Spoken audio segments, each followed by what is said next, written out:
Howdy my totally as always tubular gamers, and we are back with another ranking video, and today's is a requested ranking video. We're going to be looking at the Spyro the Dragon series. Yeah, we're going to be ranking all of our favorite little purple dragons games. We're going to be looking at all of the classic Spyro games throughout the years. I did Crash last year and all of Crash's racing games this year, so it was only a matter of time before I finally got to Spyro, and here we are. People love Spyro for his fun platforming, the cute characters, and just general charm that the series has provided. Spyro, like Crash, got his start on the PS1, developed by Insomniac Games, and I think everybody can agree that the original trilogy on PS1 of Spyro games are pretty great. However, after the PS1, Insomniac would leave Spyro, and Spyro kinda spiraled out of control, if we're being honest, when it comes to the quality of his games. After the PS1, Spyro has seen a lot of peaks and valleys, a lot of ups and downs when it comes to the quality of his games. After a number of middling to bad games, Spyro would actually get the reboot treatment with the Legend of Spyro. He'd have a couple more games in that series before finally being meshed into the Skylanders series, where he basically became dormant until the PS1 games got remade a couple years ago.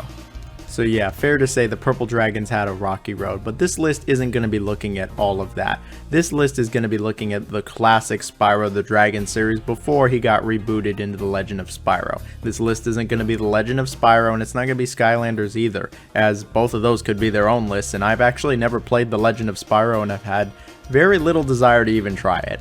But what I have tried is every classic Spyro game. All the games before Legend of Spyro I have tried in some capacity, and I thought let's rank them from worst to best. Let's look at the bottom of the barrel and the best that Spyro's ever had. We're going to be looking at everything here. We're going to be looking at how the gameplay's aged, how are the levels, how's the controls, is the gameplay even good, how's the music. We're looking at everything here. I know a lot of people have some really fond memories with some of these games, and so if my list doesn't appear to be the same as yours, let me know down below.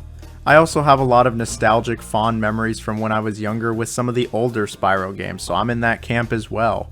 But you'll also see Spyro's been through more than just those good times. We're looking at all the classic Spyro games here. Anyway, like, share, sub, comment, all that good stuff. Let's get right into it. What is the worst of the original Spyro the Dragon series? I think the worst Spyro game by far is Spyro Orange, the Cortex Conspiracy, released on Game Boy Advance. Now this was a tie-in with Crash Purple, Riptos Rampage. Both of them were released at the same time, and both of them play pretty much identical to each other. They're both absolutely terrible. Pretty much everything I said about Crash Purple applies here. The game is not good in almost any aspect. The game is ultimately a minigame collection, and none of these minigames are very good. Now, I wasn't expecting greatness on the Game Boy Advance when it comes to minigames, but these are just like all bad. They're all dull, they control terribly, and they just don't really have any life to them.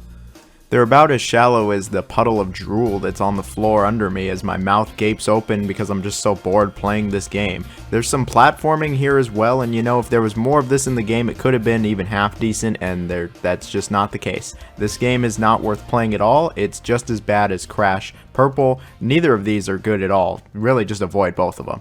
Alright, so the next game we have here is Spyro Shadow Legacy, released for the DS. This would actually be the last Spyro game in the original series until the Reignited trilogy, and wow, they really went out on this series with a wet fart. This game really isn't any better than the Cortex Conspiracy. At least the game tries to have a story, but the story really just amounts to Spyro having to save some dragon elders again, this time in the Shadow Realm. The game takes a much more RPG approach than the Game Boy Advance games played around with. You do quests, you gain experience, there's some basic stats, and you do a lot of button mashing combat. Yeah, the RPG elements aren't exactly great, and I really don't know who thought it would be a good idea to mix Spyro and RPG elements. Alright, I'm gonna be real with y'all. I put this game down pretty quick after I started playing it. It just was not doing it for me. This game is like completely devoid of all charm and life that the Spyro games are known for. There's like almost no music here. The game is just bland, it's boring, it's benign. The gameplay loop really just did not set the world on fire. In fact, it just wasn't even half decent. It's just awful. It's very repetitive with incredibly dull combat. Like, this is some of the most dull combat imaginable. It's a boring button masher and some numbers fly up. There's just nothing to it. You're pressing the same button and you know, it wasn't doing it for me. And then there's some boring ass fetch quests and some flat uninspired levels. This game really shows how far we strayed from that original Spyro formula. I feel like this game takes nothing from those games. It really is just a generic bland, uninspired game that is absolutely not worth playing. Okay, so our next game is Spyro Enter the Dragonfly, released on the PS2 and the GameCube in the early 2000s. Okay, so after that original amazing trilogy of Spyro games, people are really excited for the next Spyro game. What's the new generation of Spyro going to be like? Well, you know, I think this game is pretty indicative for what the next generation of Spyro would be. Bad. Surprisingly, this is actually the very first Spyro game I ever played. I played it at a friend's house when I was very young, and after I played this, even as a kid, I was like, this isn't very good. Spyro sucks, and it wasn't until a little bit later when I would try the PS1 games that my mind would change. You know, at least when Naughty Dog left Crash, we got Wrath of Cortex and Twinsanity, which weren't awful. When Insomniac left Spyro, we got Enter the Dragonfly, and yeah, this game just really failed to understand what made the original Spyro games good, and it doesn't actually bring anything new to the table. The story is pretty basic. It sees Ripto coming back and stealing all the world's dragonflies, so it's up to Spyro to stop him and save the dragonflies. When it comes to the characters, the charm, and the world, and just the atmosphere of this game, it completely misses the mark from the original trilogy. And Ripto honestly just looks really cursed in this game, like what the hell is wrong with his mouth? So when it comes to the gameplay, this game really wants to be those PS1 Spyro games. You get dumped into just an open area and you're tasked with finding the dragonflies. Occasionally you'll have to do like tasks for them or little mini games or something like that, but usually you're just going through these very flat open areas looking for the dragonflies.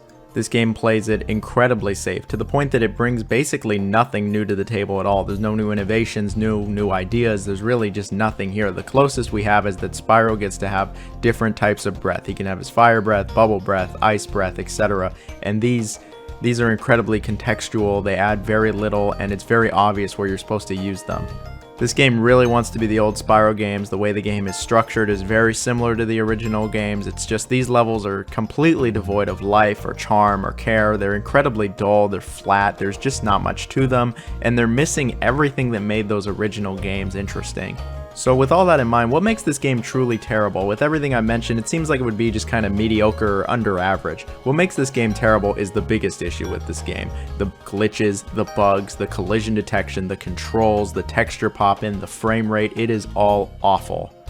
The game is notoriously buggy with tons of glitches. You can even beat the game in a few minutes thanks to these glitches. The controls are just nowhere near as smooth as the old games. The collision detection is questionable at best. The frame rate just dies a lot of the time. There's a lot of texture pop in. And there's even some game-breaking glitches that can halt your progression, so that's fun. Pretty obvious here, but I don't recommend Enter the Dragonfly, and it really worried Spyro fans that he was not in good hands, and those fears were well warranted. So our next game is Spyro Season of Ice on the Game Boy Advance, released again in the early 2000s. This would be Spyro's first handheld title, so you know it would be interesting. It's about Spyro and Sparks on holiday with Bianca and Hunter. They're asked to defeat some angry two-headed Rhinox named Grendor, who's been kidnapping fairies, so it's up to Spyro to save the fairies and defeat this new monster. The story is pretty whatever, but you know, at least this game does have a little charm, and the music is pretty peaceful, it is alright. So when it comes to the gameplay, it is an isometric platformer, which I already don't like these, but it's an open area isometric platformer where you have to explore around these levels and try to release fairies from their ice prisons. And you know, this game, in terms of its structure, yeah, it is a classic Spyro game. You go around a big open area looking for some collectibles and doing some platforming. Now, I really just am not a fan of isometric platformers, especially on the Game Boy Advance. I just don't really like how it controls, I don't like the depth perception, and I kind of get a headache most of the time I play any of these, especially if it's on a TV. So I knew that I wasn't going to be a fan of this game pretty much right off the bat, but after playing it for a fair amount of time, there are other reasons why I dislike it besides the isometric perspective. While I would say it is a novel first attempt, there are a number of issues that really prevent me from liking this game. The biggest issue with this game is the level design. The level design is just absolutely all over the place. These levels are way too big, way too open, and look just incredibly similar to each other. It is so easy to get lost in these levels and not know where to go or where to even find anything, so you're just aimlessly wandering most of the time. And when you aren't aimlessly wandering around, you're doing these very boring objectives. Like, none of these were interesting, and I just really didn't find anything engaging. I thought that this was another boring, just kind of bland Spyro game in general, as I was just thoroughly unenthused playing it. You know, there's at least a little variety here. There are some parts where Spyro gets to fly, and you know, this is decent enough. The perspective isn't too terrible, and you actually get to play as Sparks a few times, and it's different, I'll give it that. And you know, the game isn't buggy as shit, and it isn't broken to all hell like Enter the Dragonfly, so that's also a good thing, but I just really did not enjoy my time playing this, and I found it pretty brain-numbing if we're honest. And so yeah, again, I do not recommend that anybody tries this game, even fans of Spyro. Okay, so our next game is Spyro Attack of the Rhinox, also known as Spyro's Adventure, released on the Game Boy Advance. If you couldn't tell, this game is pretty similar to the last Spyro game we just talked about, but there are some differences here. The story is about Ripto coming back yet again to try to take over the world again. The story, characters, world, all that, pretty whatever again. Now the gameplay for the most part is similar to Season of Ice, but with a few differences. It still is an open level isometric platformer, and you do get some deja vu for sure, but this game goes for a more RPG approach with its structure. You still are, of course, collecting things. You collect gems, and the main collectible here is hearts, but how you get those is different from the last game. See, in the last game, you would just kind of come across them and explore the areas to try to find them. Here, you actually have to do, like, quests for these characters to get them. There's really not any that you just find and collect. The game doesn't go as hard on the RPG aspects as Shadow Legacy, thank you, but it still is really weird. Like, why do we have any RPG aspects in a Spyro game? But yeah, the game wants you to kind of solve puzzles and do quests to progress through the game, and unfortunately, most of the time, this is just so easy. It's mind-numbingly easy, and the game tells you the answer to like all of its puzzles or the moment any thought would come in. And you know, I can really say that about most of the game. It is just incredibly easy, and it leads to another really dull time. At least I'm not aimlessly wandering here. The levels are better designed, but there just isn't a whole lot to them. Most of the game, I was just kind of in autopilot, just kind of playing and going through the motions until I finally just got bored with it and stopped. There are even some parts where the game wants you to backtrack. Like, seriously? Okay, there is some variety here. You get to play as Spyro's friends again, and you know, these are better than the last game. These are decent enough. I don't actually really have any issues with these. It was a nice change of pace for sure. This game, when it comes to my experience, was just, it felt kind of like a vacuum. Like, I just don't really have anything to say about it. I mean, it exists, it was kind of boring, and that's pretty much it. It wasn't awful, but I still would not recommend. Okay, so here we have another Game Boy Advance game. Here we have Spyro Season of Fire. It's about Ripto coming back again to steal fire, and the world freezes over until Spyro gets his, fire breath.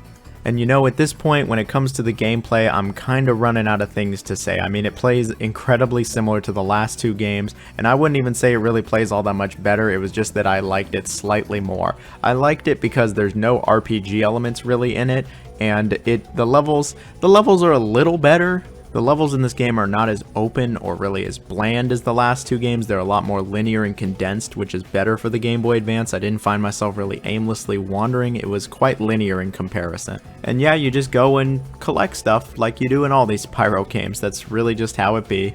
You also get to play as Spyro's friends again, and I mean, this is decent enough. It's a change of pace, but I would say overall the game is pretty subpar. In fact, I really wouldn't recommend any of these Game Boy Advance games for Spyro, but if for some reason you absolutely were going to play a Spyro game on GBA, then Season of Fire is the only one I can say that's even half decent.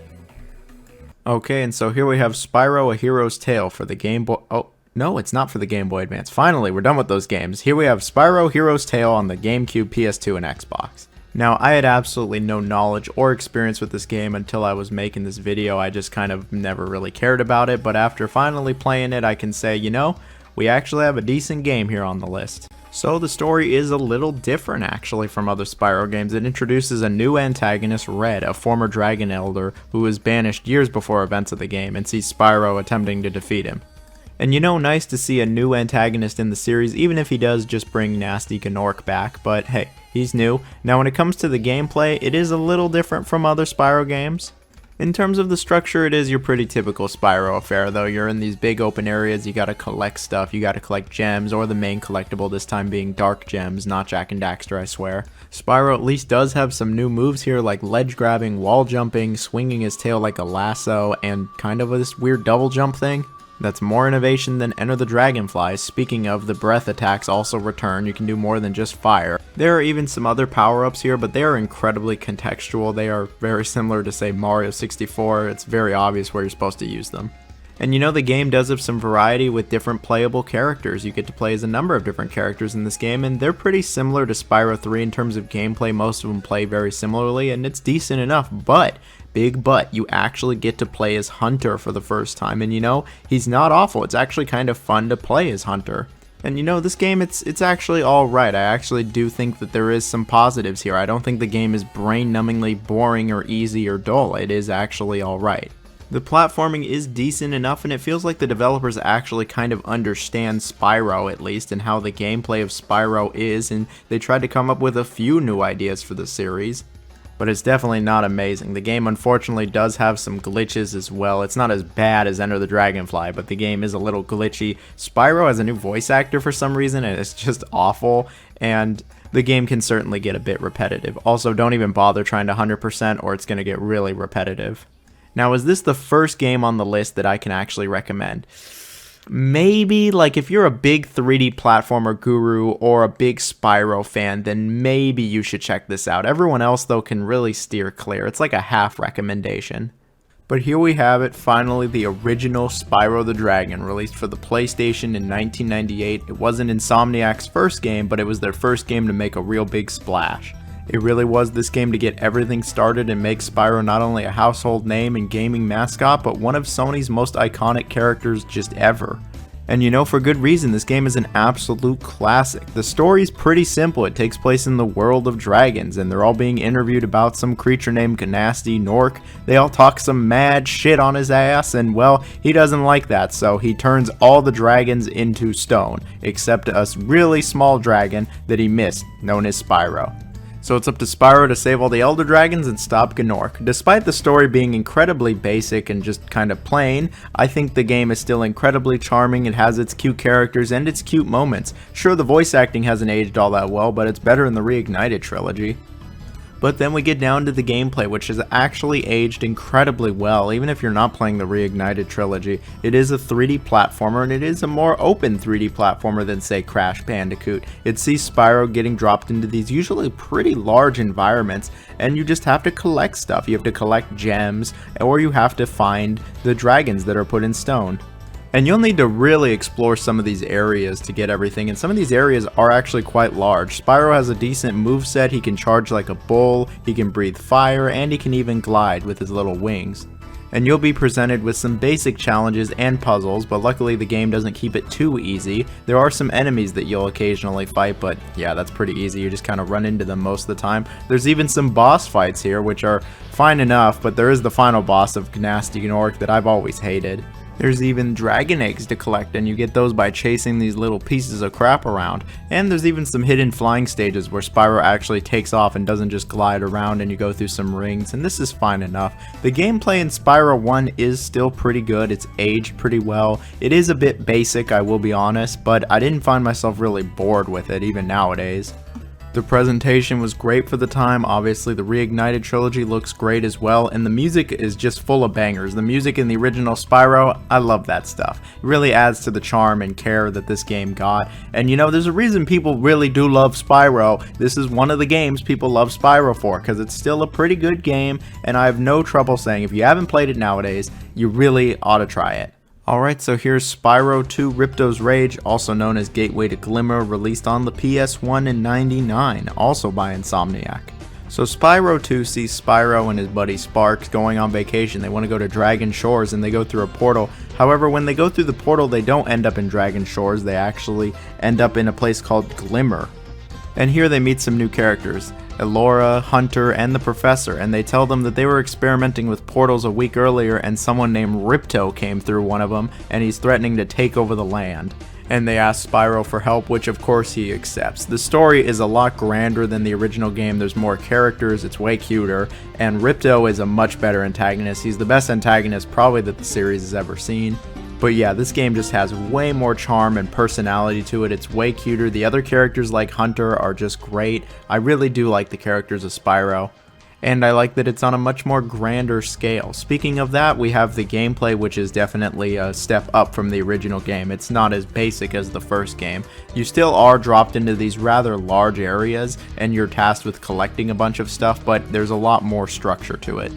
The levels are definitely a lot more linear. They also have a lot more verticality. The first game had a lot of open flat areas and that could get a little mind numbing. But yeah, these levels are more linear and you are expected to get to the end of them to collect one of the main collectibles, the talisman. And of course there's gems along the way that you'll need to collect as well. And something that this game does for Spyro is it actually introduces mini-games to the series. A lot of the time you'll go into a level, you'll talk to a character, they'll ask you to do something, and it's a mini-game. And a lot of these mini-games are really different from each other, but they're all actually pretty good. There is some variety here, they all control pretty decently, and they make sense within Spyro's moveset. A lot of 3D platformers throw in useless mini-games or mini-games that aren't fun or control like crap. I'm looking at you, Sly Cooper, and yeah, this is not one of the cases of that. I actually think the minigames are pretty good here. Spyro even learns some new moves along the way. You learn them from moneybags. After you give him way too many gems, you can learn how to swim, how to climb stuff, and even how to smash your head into the ground. So Spyro's got a new moveset too. And really, everything on the presentation front has improved as well. The music's great, the voice acting's pretty good, it's charming, and the game looked great for the time. Now when I was younger, I actually remember liking Spyro 1 more than 2. I liked the first game's exploration over 2, but coming back, yeah, no, 2 just has way better levels, and it has a lot more variety than 1. I think the levels are just much more solid than the first games. First game had good levels, of course. I just think that 2 was better levels, and I think 2 is a better game, and again, I have absolutely no problem recommending this game to anyone, really. It's a great game. And I really think that the best Spyro game of them all is Spyro 3 Year of the Dragon, released on the PS1 in 2000. It was the last Spyro game by Insomniac Games, and you know, they really went out with a bang here. Spyro 3 has really gone on to be one of my favorite 3D platformers of all time, and I think it's one of the all-time greats on the PS1, and there is a ton of amazing games on PS1. The story is the most complex of any of the Spyro games. It takes place during the Year of the Dragon, so 2000 I guess, which is a special event in the Spyro world where a bunch of new dragon eggs are made. And it seems peaceful enough until an evil sorceress named Bianca invades the dragon realms with an army of rhino creatures known as the Rhinox and steals all the dragon eggs. And so of course it's up to Spyro to go find all the dragon eggs as he goes across the Forgotten Realms, but along the way he finds a bunch of new friends that come and help him. The story certainly has a lot more to it than the other games, and you know, the evil sorceress is good and all, but I don't know, man, Riptos is just the best for me. I still do like the story quite a bit, and the game has a ton of charm and personality to it. It is a very cute game, and I think everybody can agree that it just has an immense amount of charm. Now, when it comes to the gameplay, it is easily the best gameplay that the Spyro franchise has ever seen. It really kind of combines Spyro 1 and 2's gameplay and level design, so it has a lot of exploration in it, but it also does have some linear parts to it where you do mini games. The main collectible this time is the dragon eggs, and you get these from just finding them in the world or again doing those mini games. I think that this is better than the dragon statues or the talisman, and of course there's the gems to collect. A lot of these levels are really big and open and sprawling with a ton of personality to them and a lot of nooks and crannies to explore and find gems or those hidden dragon eggs. There really is a lot to these levels. It is the best levels in the entire Spyro series. And then the mini games, most of them are pretty okay, but the big thing that Spyro 3 introduces is that it has friends. Yes, those things you don't have and that I probably don't have either. Friends. You get to actually play as Spyro's friends here. You're not just playing as Spyro. And these add a lot more variety to the gameplay. There are a ton of different characters to play as in this game, and obviously this would be a continuation throughout the Spyro series where you play as his friends, but the gameplay actually still, for the most part, is relatively similar to Spyro. Most of the time you are still platforming, and I think it's actually pretty fun to play as Spyro's friends in this game. And you know, yeah, not all the mini games and playing as the friends are amazing, but I still think that it was all pretty good for the most part. Some are just a little bit better than others, and I think it does add some nice variety here. Another thing that adds the variety is that we have more boss fights. I think Riptos' Rampage was definitely better when it comes to the boss fights, but we have that. And Spyro gets to keep all of his moves from 2, so you just right off the bat have a ton to work with. But yeah, for me personally, it's not even close. I think Spyro 3 is way better than Spyro 1 and 2, and I thought those were pretty good. I just think Spyro 3 really knocks it out of the park. It has a ton to it, the best levels, the most amount of charm, some of the best variety of the series, and the game has a fantastic soundtrack still. And if you claim to like Spyro and you haven't played this game, I'm really gonna scratch my head. And if you like 3D platformers, this is really a must play, as it's one of the very best from the era. But if you haven't tried any of the original Spyro games, I really do recommend the Reignited Trilogy. The Reignited Trilogy looks great, it plays great. I haven't played through all 3 games on the Reignited Trilogy still, but I really do think that that is the way to go. It's certainly easier to get into, the graphics are better, it looks like a freaking Pixar movie, and the soundtrack is preserved. There is no reason to not try the original 3 Spyro games. And yeah, that's pretty much it when it comes to the Spyro ranking review video, and it's a shame how much it seems I dislike the series actually. I love those original 3 games, but everything after I think is either just crap or like okay at best, and I just don't even think anything after the 3rd game is worth playing. I would be perfectly content with never playing another Spyro game after Spyro 3. I mean, maybe Skylanders, but that's different. And in regards to Legend of Spyro, I don't see myself playing those games anytime soon, if ever. I just have absolutely no desire to play them. But yeah, that's it. I hope everyone has a fantastic day. Let me know what your favorite Spyro is. If you made it to this part of the video, comment bricks, as in the thing you use to build a house. And have a good one, everyone. See